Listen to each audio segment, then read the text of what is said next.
Good morning, magandang umaga at magandang araw sa lahat ng ating mga tumatangkilik at mga sumusubaybay sa ating morning devotional. It's Wednesday morning dito po sa Philippines at ngayon ay February 19, 2025. Kumusta po ang lahat ng ating mga followers, no? Salamat sa Panginoon. Ako po'y umaasa na ang bawat isa ay nasa pinakamainam at pinakamabuting kalagayan. Isa na naman pong araw ng pagpapala ito sapagkat tayo ay makapagsama-samang manalangin, makapagpasalamat at siyempre maidulog sa Diyos ang ating mga pangangailangan at ang pagpapala ng Kanyang salita na ating tatanggapin. At sama-sama po tayo sa susunod na 30 minuto ha. So sige, samahan niyo na muna ako sa ating panimulang panalangin. Let us pray. God in heaven, maraming salamat. Sabi nga po, every gising is a blessing. Pagpapala po ang pagkakagising namin. Pagpapala ang buhay na binigay mo sa amin. Salamat sa inyong dakilang katapatan. Kayo ang Diyos na hindi kailanman nagkulang. Tapat sa inyong mga salita na lahat ng aming mga pangangailangan ay inyong tinutugunan, Panginoon. Kalakasan, kagalingan, kalusugan, at lahat ng biyaya. Salamat po. Pinupuri ka namin. Ngayong umaga, tinataas din namin ang pag-aaral ng inyong salita. Dalangin namin ang pagpapala nito ay matanggap namin. Marinig namin muli ang inyong munting tinig at ang aming buhay ay mas magiging maayos. Salamat po, pinupuri ka namin sa pangalan ni Jesus. Amen. Tayo po ay live sa ating Facebook page, Empower Global. Kung kayo po ay hindi pa follower ng aking page, paki-follow naman po. And also, paki-pindot yung like and share para maging multiplier po tayong lahat. At pwede kayong maglagay ng comment sa comment section. Habang ako po ay nagtuturo, ang inyo pong amen, ang inyo pong kahit maliit na comment ay nakakatulong sa ating algorithm. Kaya nga, we are ministering at least, ang nare-reach out natin ay at least 400,000 na viewers in every 28 days. Malaki po yun ha. Salamat po. Yung like and share nyo ay mahalaga. Katulad po ng aking sinabi kahapon, ngayon po ang last lesson ng ating series on generosity. At bukas, mag-start na po ako ng topic about faithfulness. Yan. 10 topics uli yun patungkol sa katapatan. Iba't ibang uri ng area ng dapat tayo ay maging tapat. Bukas na po yun. So, tapusin muna natin itong lesson number 10 sa generosity. At ang title po natin ay Generosity in Prayer and Support. Generosity in Prayer and Support. So since meron na tayong 114 viewers, good morning, good evening, good afternoon, conforme po kung nasan kayong time zone. i-explore po natin ang theme ng generosity in prayer and support. At ang focus natin ay Philippians 4:15. Philippians 4:15. Basahin ko po. Moreover, as you Philippians know, in the early days of your acquaintance with the gospel, when I set out from Macedonia, not one church shared with me in the matter of giving and receiving except you only. Dito po sa verse na ito, Philippians 4:15, si Apostol Pablo po, inexpress niya ang kanyang pasasalamat sa mga taga-Pilipos sa kanilang generous support sa kanyang ministry.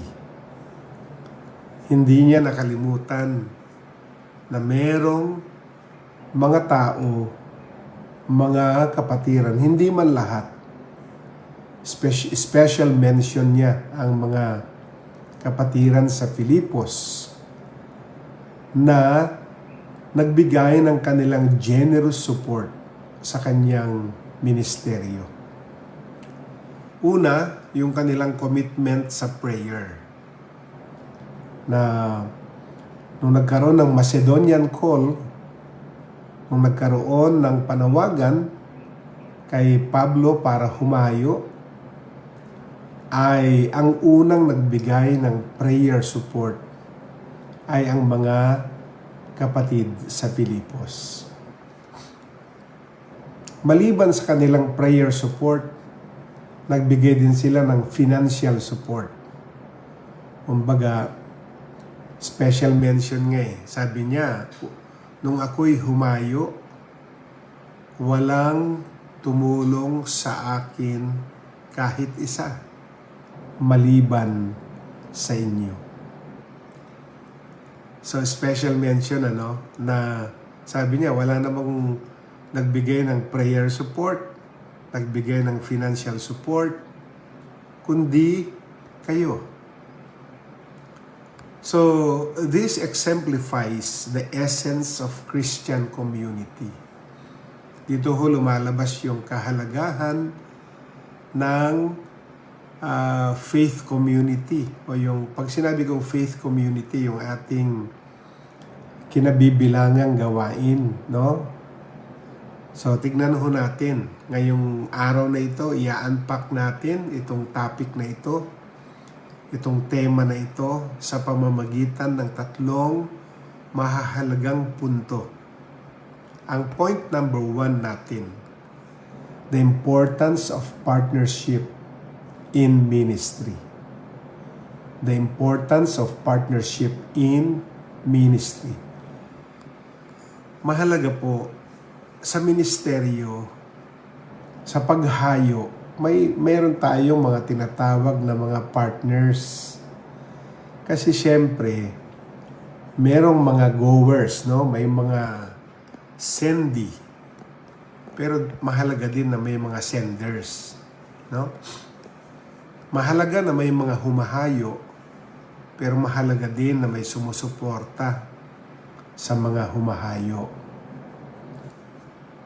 Kasi kahit na maraming gustong humayo, kung wala naman pong willing na mag-support sa paghayo, dun po bumabagal yung pag-usad, yung progress ng discipleship, ng evangelism.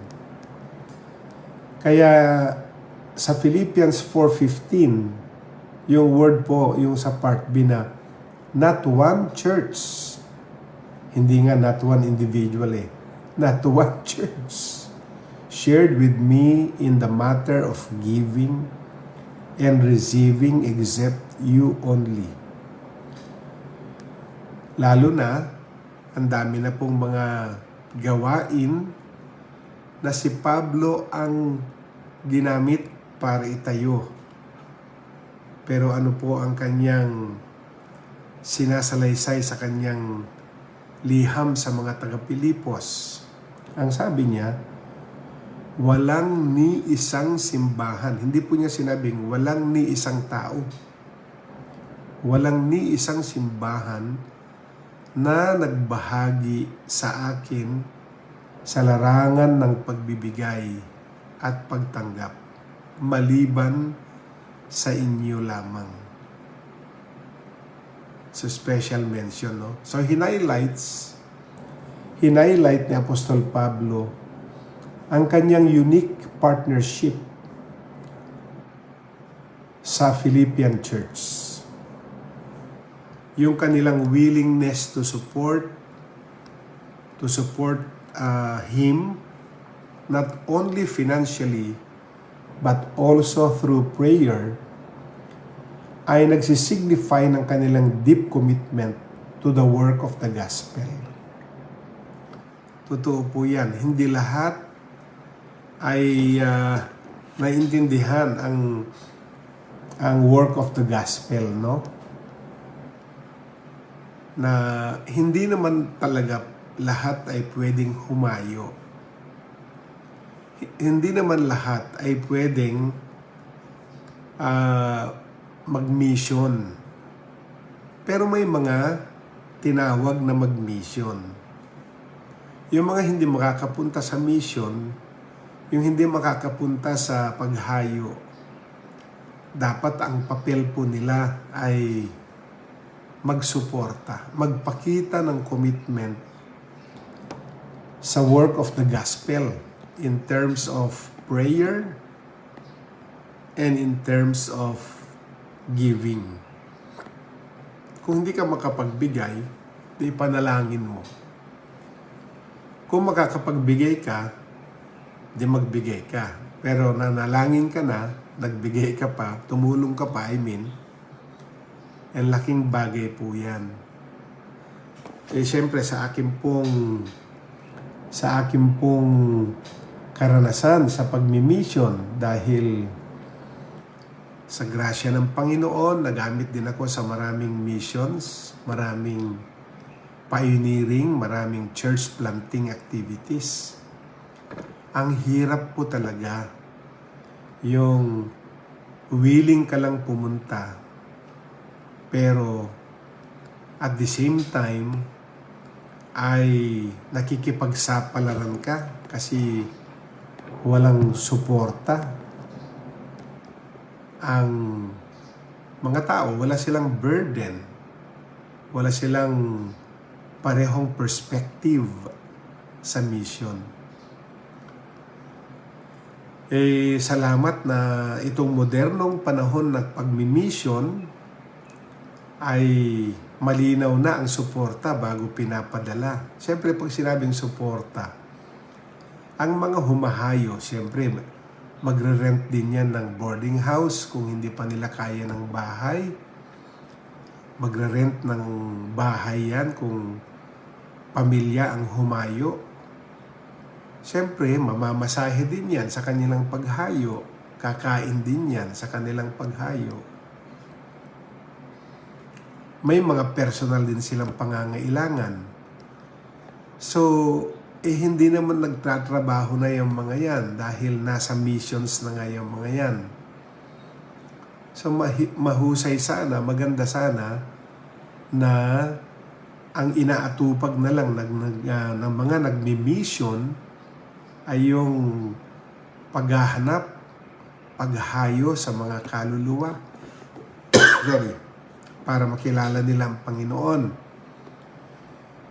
Pero may mga missionaries na sige, hahayo lang sila kahit wala silang malinaw na suporta, kahit wala silang malinaw na panggagalingan ng kanilang mga pangangailangan dahil siyempre umaasa naman tayo sa Diyos, hindi naman tayo umaasa sa tao. Pero ang Diyos gagamit ng tao para tumulong. Minsan, may mga nakakarinig sa tinig ng Diyos, sa panawagan ng Diyos at tumutulong. Meron din namang mga nakikita na yung pangangailangan pero hindi pa rin sila tumutulong. So, ito po ay reflection ng ating interconnectedness sa body of Christ. Kasi ang paghayo naman, hindi naman ginagawa ito para sa sarili lamang. Ito ay para sa kaharian ng Panginoon. Pasalamat nga tayo na may mga willing humayo. Diba? Paano na lang kung lahat tayo ay mayaman at wala nang willing humayo? Paano ang propagation ng gospel? Paano ang paglawak ng maaabot ng gawain ng Panginoon? So when we come together to support one another in prayer and in our resources, we create a powerful network that furthers God's missions. Yung mga Philippians po, recognize the value of contributing to Paul's ministry. Alam nila, naiintindihan ng mga taga-Pilipos na hindi man kami kasama sa paghayo. Yung na-accomplish ni Apostol Pablo, ay kasama na rin sila na nakapag-accomplish nito. Dahil hindi naman naging successful si Pablo sa kanyang mission kung walang tumulong sa kanya in terms of prayer and resources. Kaya yung kanilang generosity ay may lasting impact on the spread of the gospel sa paglawak ng naabot ng salita ng Diyos. Kaya siguro consider how you can actively participate in partnerships within your church community, within your faith community.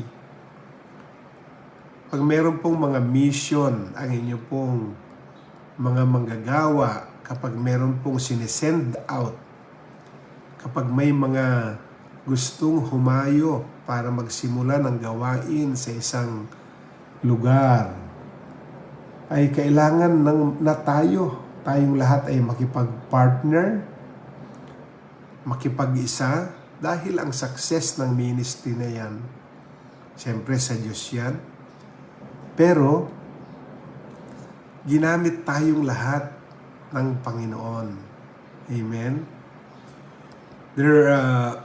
Ang tanong ay, are there ministries, are there missionaries, or causes that you can support through prayer or financial contributions? Meron ba sa inyong gawain, no?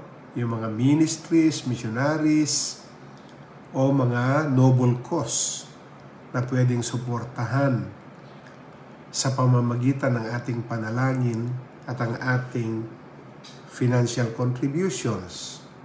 Make it a point to regularly pray for those who are serving in various capacities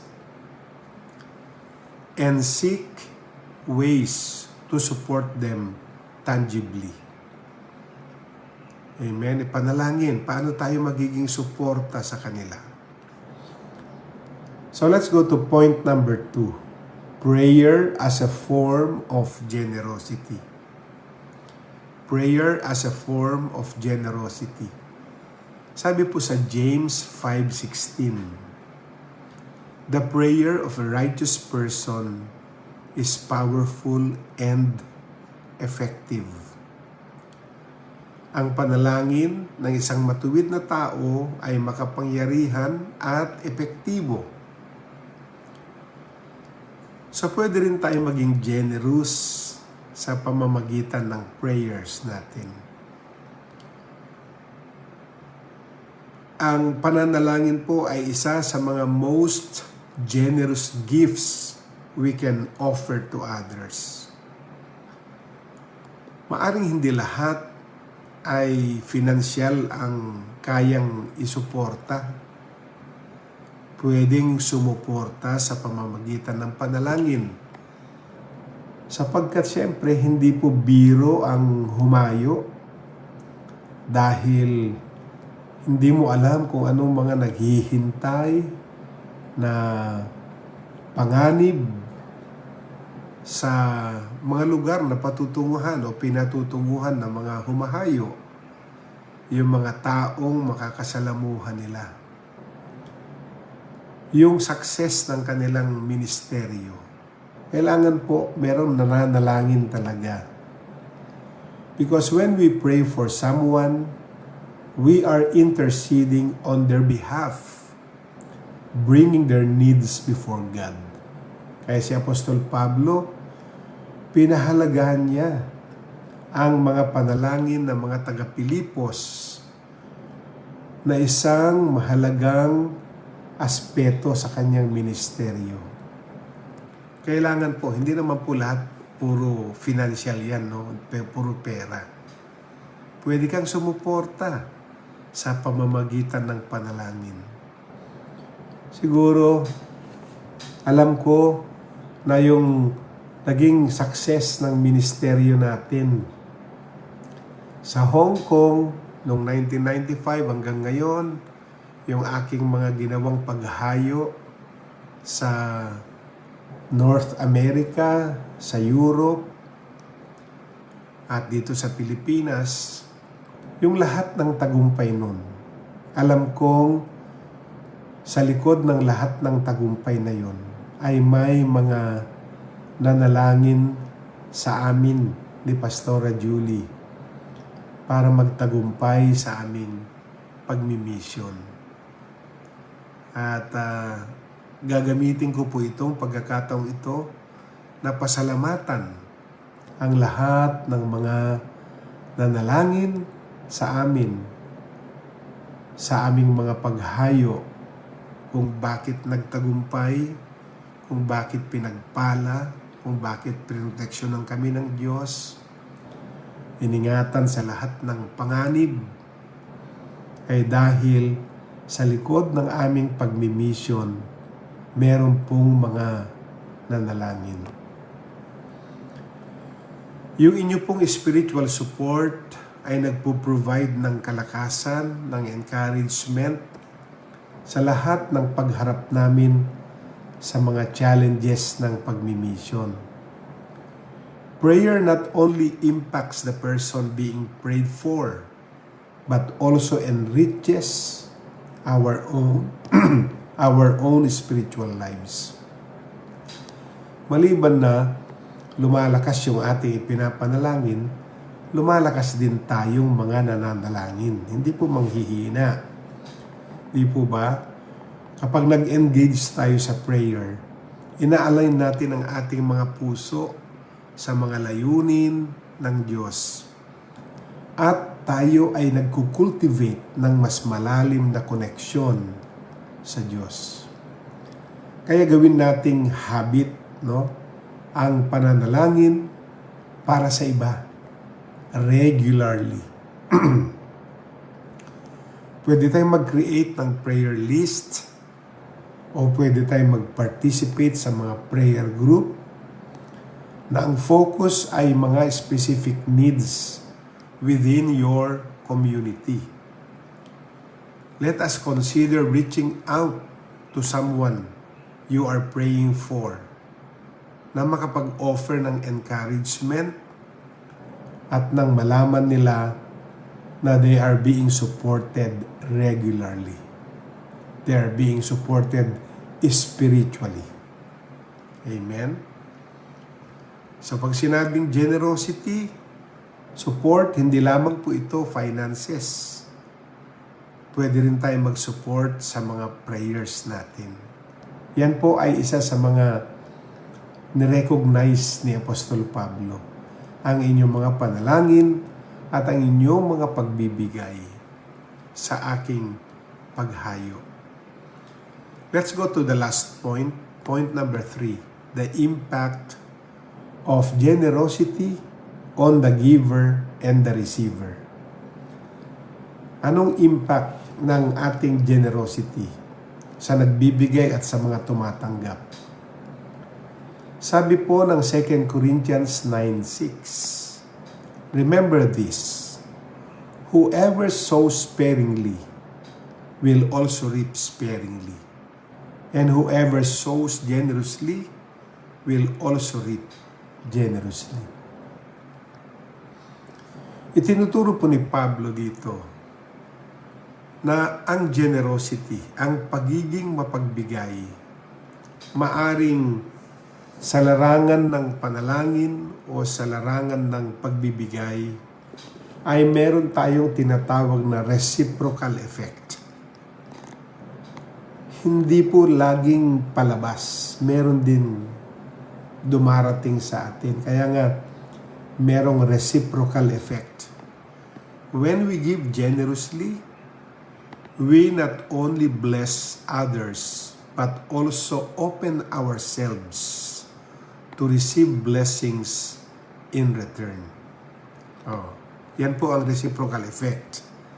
Kapag tayo po ay nagbibigay sa iba, binubuksan din natin ang ating mga sarili para tanggapin ang mga biyaya dahil sa ating pagbibigay. Kaya yung generosity ng mga Philippians, kay Pablo, nagresulta ng mutual encouragement and growth in faith. Lumago din. Napagpala din ang mga church, ang mga church members sa Philippi dahil sa kanilang practice ng generosity. Itong principle na ito extends beyond financial giving. It encompasses all forms of support, including prayer. Kapag tayo po ay nag-engage sa tinatawag na generous acts, kinukultivate natin ang spirit of gratitude and abundance in our own lives. Rene-reinforce natin ang ating connection sa Diyos at ang ating connection sa isa't isa. So mahalaga na mag-reflect tayo ba ay generous sa prayer and support? No? At ito ba ay nagdala ng impact sa buhay ng ibang tao at sa buhay natin mismo? Kaya ba tayo nabe-bless dahil tayo ay nagbe-bless din sa iba? Kaya nararanasan natin yung tinatawag na reciprocal effect nito. Maghanap ng mga oportunidad na makapagtanim, na makapagbigay sa buhay ng mga nasa paligid natin. I-consider natin na pwede tayong makapag-create ng culture of support sa ating small group or sa ating church community sa pamamagitan ng pag-encourage ng bawat isa na maging generous sa kanilang prayers at support. So, in conclusion, mga kapatid, sa pagtatapos ng ika-10 topic natin on generosity. Generosity in prayer and support emphasizes the vital role we play in each other's lives as members of the body of Christ. Like the Philippians, we are called to partner in ministry through prayer and tangible support, recognizing the eternal impact of our generosity. So let us commit to being generous in our prayers and support for one another, understanding that our contributions can lead to powerful transformations in the lives of those we serve. Kaya panalangin natin ang bukas na puso na handang sumuporta sa iba sa isang deeper commitment sa prayer at ang mga opportunities na pwede tayong maging generous sa ating community. Amen? Let us pray. Salamat po aming Diyos sa aral na ito at ipinaunawa mo ng aming palang pagiging generous in giving our time and support ay merong reciprocal effect na binubuksan din namin ang aming mga sarili para mapagpala din. Salamat sa aral ngayon at tulungan mo kami na maging support ng mga humahayo. Hindi lamang dahil may reciprocal effect ito, kundi ito ay aming tungkulin sa Great Commission. I-bless mo ang bawat isa. Sa pangalan ni Jesus. Amen. Salamat po sa 212 na ating mga viewers. Real-time viewers po yan. At sa mga libo-libo na magre-replay nito. At dahil dito nagtatapos ang ating generosity, bukas po ay sisimulan ko naman ang faithfulness, ang katapatan sa iba't ibang aspeto ng katapatan. Katapatan sa Diyos, sa pamilya, sa asawa, sa kaibigan, sa simbahan. So matatakil ho natin yan. 10 mga topics uli. Bukas ang simula. Loobin ng Panginoon sa ganitong oras, magbabalik po ang inyong lingkod. Salamat sa mga 71 nating mga monthly subscribers. Yan yung mga nagsusupport at yung mga nagpapadala ng mga stars during the program. Yan po'y malaking bagay sa pagpapatuloy ng ating ministeryo sa Himpapawid. So, tuwan-tuwa po ako na tapos na tayo sa 10 topics on generosity at bukas ay isa na namang umaga na sisimulan natin ang bagong serye natin. Ito po si Pastor Rene Alog, alas 7:02 ng umaga po ang oras natin dito sa Asia. God bless po and shalom.